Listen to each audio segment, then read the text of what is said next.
जय हिंद दोस्तों, स्वागत है आपके अपने YouTube चैनल शिवम यादव गुरुकुल में। आज हम लोग क्लास 10th के प्रथम चैप्टर के ऑब्जेक्टिव क्वेश्चनों को हम लेकर आए हैं बाबा। तो आप जितने भी स्टूडेंट क्लास 10th में पढ़ते हैं, वास्तविक संख्या जिसे कहते हैं, उसका हम ऑब्जेक्टिव क्वेश्चन लेकर आए हैं। तो जितने भी स्टूडेंट क्लास 10th में पढ़ रहे हैं और 2027 में एग्जाम देने वाले हैं, वे सभी स्टूडेंट देखिएगा।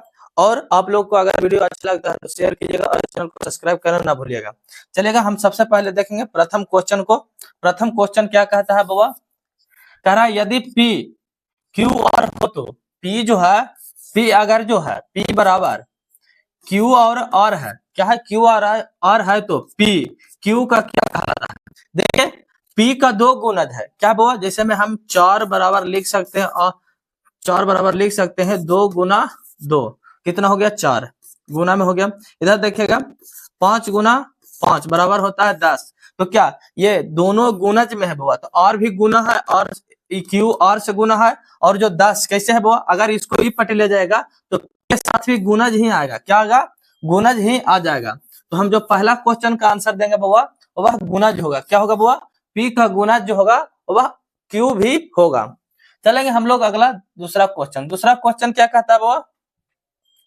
दूसरा क्वेश्चन कह रहा है यदि विभाजन एल्गोरिथम A बराबर BQ प्लस R में A बराबर 92 तथा B बराबर 9 हो तो R का मान ज्ञात करना। R का मान 1 होगा, 2 होगा, 3 होगा या 4 होगा। तो क्या होगा? एक फार्मूला हम लोग पढ़े होंगे बाबा, देखिएगा A बराबर BQ प्लस R। इसी पर हम इसको रख देंगे। हम जानते हैं इसमें दिया हुआ है A बराबर 92, कितना दिया हुआ? 92, और B बराबर दिया हुआ है 9। तो हमें R का मान ज्ञात करना है। यहाँ देखिएगा R का मान ज्ञात करना है। तो देखिए यहाँ A बराबर दिया था 92, तो हम यहाँ 92 देंगे। B बराबर दिया था 9। अब आप लोग जानते हो गुना कितना से गुना करेंगे? यहाँ कह रहा है 9 से भाग देना है बाबा 92 में। किसमें? 92 में भाग देना है। तो 92 में भाग दीजिएगा तो क्या मरतबे लग जाएगा? 1 मरतबे 9 कट जाएगा, बच जाएगा शेष 2। तो यहाँ लिखेंगे 1, कितना लिखेंगे बाबा? 1 मरतबे। शेष कितना बचा बाबा? प्लस में हम 2 लिख दें। कितना शेष जो बचा है बाबा वह 2 लिख दें। कितना लिखेंगे बाबा? 2 हम लोग लिखने का काम करेंगे। और देखिएगा बाबा यहाँ पे 0 भी लिख सकते हैं। क्या? 0 लिख करके अगर 2 0 बैठाएंगे तो 9 दूना 18। यहाँ 10 मरतबे, कितने मरतबे लगा बाबा? 10 में 90, शेष कितना बता? तो 2 बचा है। जैसे हम 9 से भागा देते हैं 92 में तो लगेगा नहीं भागा। देखिए 1 मरतबे लगा 9, फिर शेष बच गया। हमें तो शेष का ही, तो शेष तो हमारा 2 बचा हुआ है। कितना बचा हुआ? 2 आंसर मारेगा। लेकिन ये यहाँ पे जब अगर PQR में चलेगा तो यहाँ देखिएगा फिर से 0 रख करके फिर यहाँ 0 लिखिएगा, फिर 9 दूना 18 कीजिएगा तो फिर ही 2 ही बच जाएगा। कितना बचा हुआ? 2 ही बच जाएगा। दशमलव भी दे करके कीजिएगा फिर भी बच जाएगा। तो जो आंसर होगा वो कितना हो जाएगा? तो यहाँ पे 2 हो जाएगा। कितना हो जाएगा? 2। हमारा यहाँ पे शेषफल R बराबर बच गया है। 90 गुने करेंगे तो इसमें से 90 घटाएंगे तो 2 शेषफल बच जाएगा। अगला क्वेश्चन, क्वेश्चन नंबर तीसरा क्वेश्चन क्या कहता है वो? कह रहा है तीसरा क्वेश्चन यदि A बराबर दिया हुआ है BQ प्लस R, जहां B बराबर दिया हुआ 8, Q बराबर दिया हुआ है 7 और R बराबर दिया हुआ है 3, तो A का मान ज्ञात करना है। किसका मान ज्ञात करना है? इसका मान ज्ञात करना है। तो यहाँ बहुत ही आसान क्वेश्चन है बहुत। तो आप लोग लिख दीजिएगा A बराबर, किसके बराबर हुआ? A बराबर लिखेगा B का मान दिया हुआ 8, Q का मान दिया हुआ है कितना? 7 प्लस 3, कितना हो जाएगा? देखिएगा A बराबर, तो 8 सते 56, कितना होता है? 8 सते 56 में 3 जोड़िएगा तो कितना हो जाएगा? 59। यही आंसर हो जाएगा। 59 क्या है बाबा? सी आंसर हो जाएगा। यह प्रथम जो वास्तविक संख्या का ऑब्जेक्टिव क्वेश्चन है बाबा। आगे चलेंगे अगला क्वेश्चन, क्वेश्चन नंबर 4। क्वेश्चन में क्या कहता है आप लोग देखिएगा और पढ़िएगा। कह रहा है यदि धन पूर्णांक P के गुणनफल 1 एवं P हो तो 1 एवं P हो, 1 हो और P है, तो P किस प्रकार की संख्या है? किस प्रकार की संख्या है बाबा? तो आप लोग बताएगा। देखिएगा अगर किसी संख्या, अगर यहां देखिएगा, अगर किसी संख्या जो है, कोई संख्या है उसका एक और अपने खुद एक और अपने कोई संख्या जो होगा वह एक और अपने आप से ऑफ से कटे उसे क्या कहते हैं? उसे अभाज्य संख्या कहते हैं। कटे उसे यहां लिखिएगा, उसे अभाज्य संख्या कहते हैं। अभाज्य संख्या कहते हैं। तो यहाँ अभाज्य संख्या ये जो होगा वह राइट आंसर हो जाएगा। जो जैसे में देखेगा 7 का एक ही पी जो है, जैसे पी जो है 5 है, 5 खुद से कटेगा और 1 से तो कट में करेगा। एक जो है वैसी संख्या बहुत जो सभी संख्या को काट डालता है, सभी संख्या को काट देता है। अगला क्वेश्चन नंबर 6 5वां को चलेंगे। 5वां क्वेश्चन क्या कहता है जो देखेंगे, 84 एवं 270 का मासक क्या होगा? 84 एवं 270 का मासक ज्ञात करने के लिए बोला हुआ, तो हम दो विधि से ज्ञात करेंगे मासक को। एक हो जाएगा गुणनखंड विधि से और एक भाग विधि से। गुणनखंड विधि ही अपनाएंगे, बहुत ही आसान है गुणनखंड विधि, भाग विधि से भी आसान है। तो चलेगा गुणनखंड विधि। सबसे पहले 84 को अभाज्य गुणनखंड आप लोग निकालने के लिए जानते हैं। 270 गुणनखंड देखिए 2 मरतबे लगा देंगे तो 4, इधर 2 हो जाएगा, फिर 2 मरतबे में 21 हो जाएगा, इधर हो जाएगा 2 के मरतबे में लग जाएगा, देखिएगा 3 7 21,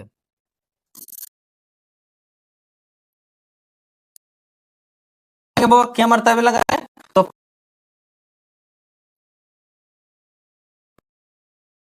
4 × 12 5 × 15 45, फिर क्या मतलब 3 मरतबे 15 × 45, फिर 3 मरतबे में 5 × 15।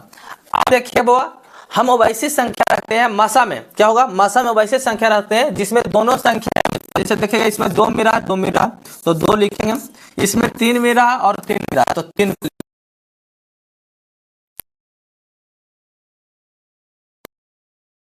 भाग देंगे, किसमें 84 में भाग देंगे कट जाएगा, और 70 में भाग देंगे तो पूरा पूरा कट जाएगा। इसी को कहते हैं मासा बउआ। अगर लासा कहता तो हम 2 3 लिखते हैं, 2 और 3 को एक बार लिखते हैं, ठीक, फिर उसके बाद जो बचा हुआ था सभी को लिख देते हैं। चलिएगा आगे चलेंगे। अगला क्वेश्चन नंबर 6 को क्वेश्चन को देखेंगे, कह रहा है 2520 एवं 6600 का मासा इतना 120 है तो उसका लसा क्या होगा? एक फार्मूला आप लोग पढ़े होंगे बाबा, पहली संख्या गुने दूसरी संख्या गुने लसा गुने मासा। तो हम यहाँ पे उसी फार्मूला पर चलेंगे बाबा। तो फार्मूला सबसे लीजिएगा, फार्मूला जो होगा LCM गुने HCF बराबर होता है पहली संख्या गुने दूसरी संख्या, मतलब पहली संख्या और दूसरी संख्या। तो देखिएगा इसमें पहली संख्या दिया हुआ, दूसरी संख्या और मासा दिया हुआ, लासा निकालना है। तो लासा निकालेंगे वो LCM बराबर लिख सकते हैं 2520 गुना 660 सॉरी 6600 बटा में 120, ये हो जाएगा LCM बराबर। अब इसको काटेंगे भाई 1 0 से 1 0 कट जाएगा, 12 है तो 12 काटते हैं, 6 दूना 12 काटेंगे, 33 दूनी 66 कट जाएगा। अब इधर 5, अब देखिएगा 33 दूनी 66, 3 से ये भी कट रहा है, 3 दूनी 2 दूनी देखिएगा 2 तिया 6, इधर काटेंगे तो इधर कट रहा है 11 तिया 33, फिर इसको काटेंगे इससे, क्योंकि 11 नहीं कट रहा है इससे, इसको काटेंगे तो यह हो जाएगा 1, यहाँ हो जाएगा 26 दूनी 52, 126। 126 में अगर हम गुना करेंगे, 126 में गुना करेंगे 11 से तो देखिएगा 26 26 126 6 8 3 1, मतलब हमें चाहिए 2 0 है ना बउआ, यहाँ 1 0 और बैठा लीजिए, कितना 1 0 और बैठाइए, यहाँ भी 1 0 और बैठाइए, उससे हमें कोई लेना देना है 0 से। 1386 1386 1386, यहाँ देखिए 1386 00, 1386 00 है वो 00, क्योंकि 00 यहाँ पे भी 1 0 बच गया था और यहाँ भी 1 0 बच गया था, हम नहीं देखे थे वो, परंतु ये दोनों 0 भी 0 गुना में चला जाएगा, गुना में 0 बढ़ेगा नहीं, जितना में गुना करेंगे उतना ही रह जाएगा। 7वां क्वेश्चन चलेंगे। 7वां क्वेश्चन क्या कहता है, आंसर दीजिएगा। 7वां क्वेश्चन क्या कह रहा है, 2 सह अभाज्य संख्या धन पूर्णांकों P एवं Q का मासक क्या होगा? कह रहा है 2 सह अभाज्य संख्या, सह अभाज्य संख्या मतलब 7 और लिखे 3 और 5, 3 और 5 लिखेंगे तो उसका जो मासा होगा वह कितना होगा, कितना होगा बुआ? तो जितना उसका मासा जो होगा हमेशा 1 होगा। जैसे 3 का मासा देखेगा 5 मरतबे लगाएंगे तो 1 मरतबे 3 लग जाएगा, 2 बच जाएगा, फिर 3 से भाग देंगे, फिर 1 मरतबे लग जाएगा, देखिएगा फिर यहाँ 2, फिर 1, 1 से 2 में भाग देंगे, मासा कितना हो गया, 1 हो गया। तो यहाँ पे हम टिक मारेंगे, 1 होगा। कितना होगा बाबा, मासा हो गया बाबा हमारा जो 1 होगी। आगे चलेंगे अगला क्वेश्चन, क्वेश्चन नंबर 8 को देखेंगे। 8 क्वेश्चन, 7 के बाद 8 करा। 2 सह अभाज्य संख्या, क्या है, 2 सह अभाज्य संख्या, अभाज्य संख्या या धन पूर्णांकों का P एवं Q का लसा क्या होगा। P और Q का लसा क्या होगी बाबा, तो आंसर दीजिएगा क्या होगी, जो आप लोग देखिएगा। सबसे पहले हम लोग 2 सह अभाज्य संख्या 3 और 5 लेते हैं। इसका अगर लसा किया जाए तो लसा एलसीएम निकालेंगे तो दोनों को गुना का 5 या 15, 15 वैसी संख्या हो गई, 3 से भागा देंगे कट जाएगा, और 2 से भी 5 से भी भागा देंगे तो पर भी पूरा कट जाएगा। तो हम इसको मारेंगे P और Q, क्या मानेंगे बाबा, P और Q गुना हो जाएगा, क्या हो जाएगा, दोनों आपस में गुना हो जाएगा। आगे चलेंगे बाबू अगला क्वेश्चन, क्वेश्चन नंबर, यहां देखिएगा क्वेश्चन नंबर 9, 8 के बाद 9 में चलेंगे। कह रहा है 7, 11, 15 प्लस 15 1 यौगिक है, अभाज्य संख्या है, 9 यौगिक है, अभाज्य संख्या, इनमें से कोई नहीं। तो हम क्या करेंगे बाबू, तो सबसे पहले इसको जानने के लिए क्या करें, देखिए 15 इसमें भी है, 15 इसमें भी है, तो 15 को हम कॉमन ले लेते हैं। क्या करते हैं बाबू, कॉमन लेते हैं, बाहर में निकाल लेते हैं, क्योंकि 15 तो इससे भी गुना होगा, इससे भी गुना होगा, इससे भी गुना होगा, सभी से गुना है 15 में। तो करते हैं, देखिएगा 7 11 गुने 15 प्लस 1 होगा, सॉरी यहाँ देखिएगा 13 होगा, कितना होगा, 13 होगा, प्लस में 1 होगा, क्योंकि 15 तो हम बाहर में लेके चले। अगर गुना करते हैं तो 13 से 7 में भी गुना होता है, 11 से भी गुना होता है, 13 से भी गुना होता कि नहीं, सभी से गुना होता। तो इसलिए हम सभी में कर दिए हैं, कोई दिक्कत नहीं होगा, प्लस में 1 दिए हैं। अब यहाँ एक बात समझिएगा कि 15 के 1 से अधिक गुणज है, देखिएगा 7, 11 और 13 भी गुणज है।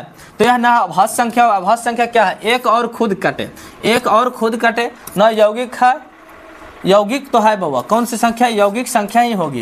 यौगिक संख्या 1 से अधिक संख्या अगर है, कोई अभाज्य संख्या है उसका 1 से अधिक है तो भाई यौगिक संख्या होगी। इसमें 1 जोड़ दिया गया है, अभी क्या है, 1 जोड़ दे भी गया है, तो इसीलिए यौगिक संख्या होगी 9 का। हम लोग अब 10 को चलेंगे। 10 क्या कहता है, आंसर दीजिएगा। 10 में कह रहा है कुछ पूर्णांक को m के लिए, कुछ पूर्णांक m के लिए सभी सम पूर्णांक किस रूप में होता है, जो सभी सम पूर्णांक होते हैं वह किस रूप में होती है। आंसर दीजिएगा। m के रूप में होते हैं, m प्लस 1 के रूप में होते हैं, 2m के प्लस m के 1 के रूप में होते हैं। तो जितने भी सम धनात्मक पूर्णांक होगी वह सम धनात्मक पूर्णांक, और वह जो होगी 2 से गुना होगी, 2 से किसी भी संख्या को गुना कर लीजिए। 5 को कीजिएगा भी तो 5 दूना 10, ये सम संख्या है। 2 से अगर 10 को गुना, सॉरी 3 को भी गुना करते हैं तो 3 दूना 6 आता है, कितना आता है, 6 आता है। तो ये भी सम पूर्णांक ही है, तो बता 2m आंसर सी जो होगा वह राइट आंसर हो जाएगा। ऑब्जेक्टिव क्वेश्चन यहीं से पूछेगा बुआ आप लोगों को, चलेगा। तो हम ऑब्जेक्टिव क्वेश्चन नहीं छोड़ेंगे बुआ।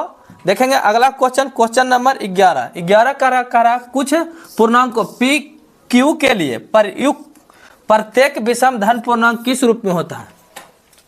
जो भी धन पूर्णांक होते हैं वो किस रूप में होते हैं, क्यू के लिए चाहिए। तो देखिएगा 2 गुना विषम संख्या ना बोल रहा है, विषम संख्या बोल रहा है, तो यहाँ हम सम संख्या लेंगे। 2 गुना 4 कीजिए, प्लस में 1 कीजिए, देखिएगा सॉरी 2 गुना 3 कीजिए, 3 गुना 6 1 7, कितना हो गया 7। तो आप कैसे करेंगे, विषम के लिए क्या चाहिए, हमें चाहिए 2 गुना क्यू, 2q प्लस 1, कितना 2 गुना प्लस 1। 2 से अगर किसी संख्या में गुना करेंगे बहुत, देखिएगा 2 से किसी संख्या ले लीजिए आप लोग, 11 भी लेते तो 11 दूनी 22 होता है। 22 में प्लस में 1 जोड़ देंगे तो वह विषम संख्या होगी। कौन सी संख्या होगी वो, विषम संख्या 23 हो जाएगी। कौन सी संख्या होगी, विषम संख्या 23 हो जाएगी। आप लोग को अच्छे तरीके से समझ में आ रहा होगा। अगला क्वेश्चन चलेंगे वो, क्वेश्चन नंबर 12 क्वेश्चन कौन सी कह रहा है, कह रहा 12वां क्वेश्चन, यदि 65 एवं 117 का मासा इतना, मासा 65 एम 17 117 के रूप में हो तो m का मान क्या है। m का मान क्या है बाबा, तो m का मान क्या होनी चाहिए, आंसर दीजिएगा आप लोग। 1 होनी चाहिए, 2 होनी चाहिए, 3 होनी चाहिए या 4 होनी चाहिए।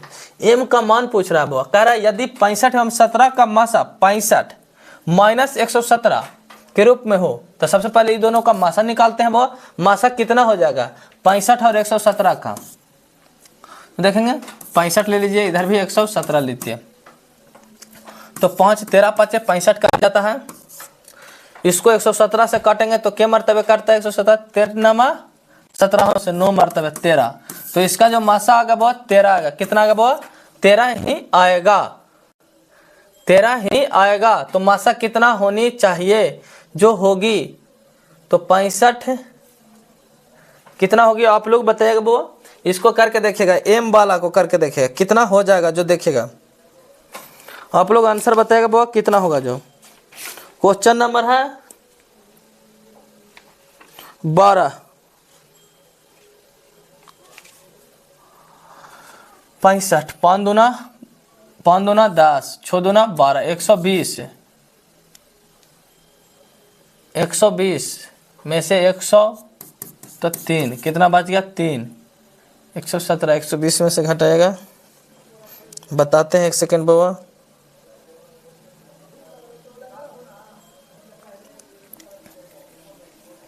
मासा जो होती है बाबा वो हो जाएगी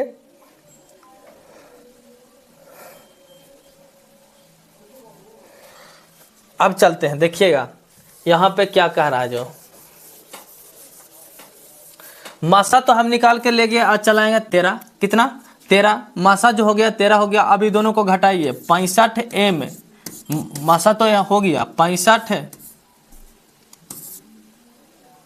माइनस 65 माइनस 117 करेंगे तो कितना बच जाएगा। यहाँ पे एम भी चाहिए, कितना चाहिए वो, एम भी चाहिए। तो एम जो होगी वो गुने 2 कीजिए तो 2 रख के देखिए 17 आता है 13 घटेला पर, तो 65 गुने कीजिए, 65 गुने 2 कीजिए तो 5 दूना 10, 6 दूना 12, 1 13, 113, 130 आता है। 130 में 13 को घटाइए तो यहाँ से कीजिएगा 7, यहाँ से कीजिएगा 1 1, तो कितना हो जाएगा। तो 13 जब घट के आता है वो यहाँ पे अगर जो 2 से गुना करते हैं, 1 से गुना कैला पर नहीं होगा, लेकिन 2 से गुना किए तो इससे ज़्यादा आ गया, उसमें से माइनस 17 किए तो हमारा मासा ही निकल के आ गया। कितना मासा देखिए, 13 घटाएं तो आ गया 2, कितना हो जाएगा, बी राइट आंसर हो जाएगा वो।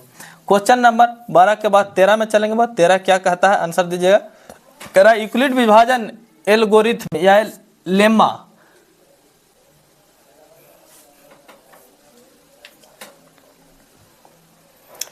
यूक्लिड विभाजन लेम्मा का निम्नलिखित पर लागू किया जा सकता है। किस पर लागू किया जा सकता है, केवल धन पूर्णांकों पर, केवल ऋण पूर्णांकों पर, सभी पूर्णांकों पर, या जीरो अतिरिक्त सभी पूर्णांकों पर। बाबा तो आप लोग बताया जीरो से अतिरिक्त जितने भी पूर्णांक होंगी बाबा वह क्या होगी, उस सभी पूर्णांकों पर ये चीज जो होगी 13वां क्वेश्चन का हो जाएगा, वह जीरो से अलावा केवल धन पूर्णांक पर ही रहेगा, या केवल ऋण पूर्णांक पर, माइनस पर कभी हो सकता है बाबा पी क्यू प्लस आर, तो नहीं, सभी धन पूर्णांकों पर। आप लोग बताया 13 का कौन सा आंसर होगा बाबा, तो वह हो जाएगा केवल धन पूर्णांक जो प्लस के रूप में हो, जैसे 5 में हो, 6 में, 7 में, 8 में, 9 में, 10 में रहे, उसको कहेंगे बाबा।